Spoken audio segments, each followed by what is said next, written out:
दीपक में अगर आपके भी फूल बनता है, आकृतियाँ बनती हैं, जैसे आप सामने देख रहे हैं। एक चक्कर बना हुआ है, नाग देवता बने हुए हैं। एक ही दीपक में बहुत सारी आकृतियाँ आपको दिखाई दे रही हैं। और जब भी इस तरह से हमारा चक्कर बनता है, गोल बिंदु बनता है, यह भी बहुत ही ज़्यादा सात्विक होता है, प्रभावशाली होता है।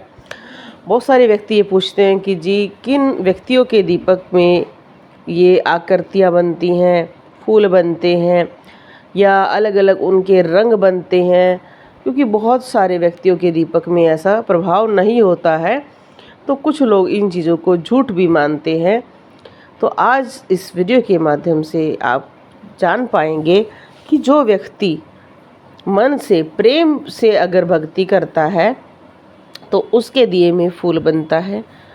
बहुत सारे ऐसे व्यक्ति होते हैं जो बहुत सालों से पूजा करते हैं, तो उनके भी दीपक में ज़रूर फूल बनता है या अलग अलग आकृतियाँ। जैसे हमारे चैनल पर बहुत सारी आकृतियाँ हैं, कम से कम 2000 आकृतियाँ हमारे चैनल पर हैं, आप देख ही सकते हैं अगर आप देखना चाहें तो। ऐसे ही अलग अलग रंग बनते हैं। और कुछ व्यक्ति ऐसे होते हैं जो ये कहते जी हमने कभी भक्ति नहीं करी और अभी 2 दिन से हमने दीपक जलाना शुरू किया और हमारे दीपक में आकृतियाँ बन गई।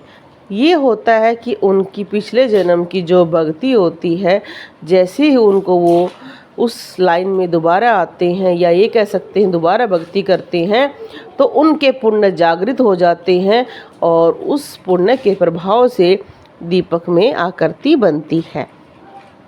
और बहुत सारे व्यक्तियों को आपने देखा होगा कि उनके घर में एक मंदिर होता है जिसमें कई सालों से पूजा हो रही होती है, तो वो मंदिर का स्थान है वो जागृत हो चुका होता है।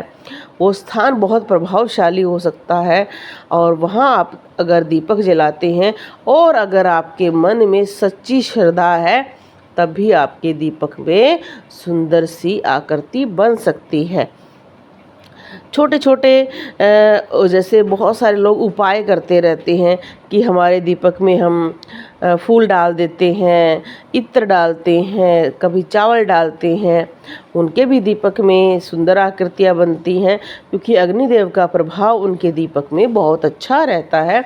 अग्निदेव ही सभी देवताओं को भोग प्रदान करते हैं, जिसकी वजह से अगर आप बहुत ही अच्छी तरह से आकृति के लिए सुंदर सुंदर दीपक को सजाते हैं, उसके नीचे भी रखते हैं, उसके ऊपर कुछ ना कुछ अच्छी चीज़ें डालते हैं, तो उससे भी अग्निदेव आपसे खुश होते हैं। कुछ ऐसे भक्त होते हैं जो साधना करते हैं 4 दिन की, 5 दिन की, 41 दिन की, साल की भी करते हैं, तो उनके दीपक में भी आकृतियाँ बननी शुरू हो जाती हैं, क्योंकि वो निरंतर नियम साधना में व्याप्त रहते हैं। कुछ ऐसे व्यक्ति भी होते हैं जो ये कहते हैं कि जी हमने कभी कोई साधना नहीं की, पूजा नहीं की और मेरे मन में ज़्यादा प्रभु भक्ति नहीं है, फिर भी मेरे दीपक में आकृतियाँ नहीं हैं।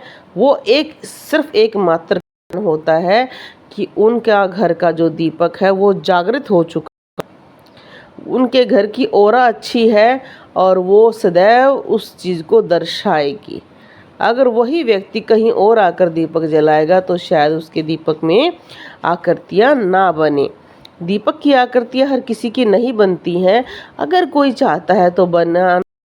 निरंतर आपने मन से पूजा करनी है, अपना दीपक साफ सुथरा लेना है, खंडित दीपक नहीं होना चाहिए। उसके अंदर पंखुड़ियाँ डाले 2 गुलाब की और दीपक जलाए, नीचे सुंदर सा आसन दे और निरंतर आप कोई पूजा करें तो आपके भी दीपक में प्रेम भाव से ज़रूर आकृति बनेगी। सबसे ज़्यादा प्रेम होता है जो हमें प्रभु की शरण में लेकर जाता है। बोलो जय श्री राम।